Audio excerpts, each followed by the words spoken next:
ইসলামী ব্যাংকের নতুন চেয়ারম্যান খুরশেদ আলমের পদত্যাগ সহ ৭ দফা দাবিতে আজ তৃতীয় দিনের মতো রাজধানীর মতিঝিলের দিলকুশায় বিক্ষোভ করছে ব্যাংকটির গ্রাহকরা।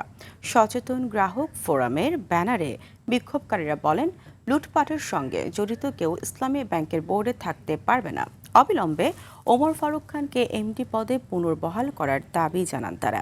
বলেন, ব্যাংক রেজুলেশন অ্যাক্ট থেকে ১৮ ক ধারা বাতিল করতে হবে। এছাড়া এস আলমের দখল করা মালিকানা এবং দেশে থাকা তার সম্পত্তি বিক্রি করে লুট করা অর্থের সমন্বয় করার দাবিও জানান তারা।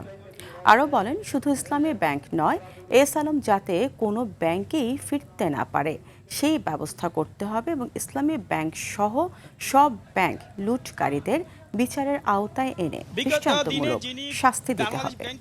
যে গভর্নর ডেপুটি গভর্নর ছিলেন খুরশেদ আলম, তাকে এখন বর্তমান সরকার তাকে এখন চেয়ারম্যান হিসেবে নিয়োগ দেওয়া হয়েছে। গ্রাহকদের কোনো টাকা পয়সা আমরা লেনদেন করতে পারছি না, গেলে বলে টাকা নাই। এইরকম আমরা চাই না যে আমাদের দেশের ব্যাংক ব্যালেন্স দেউলিয়া হয়ে যাক আর আমরা হয়রানি হই।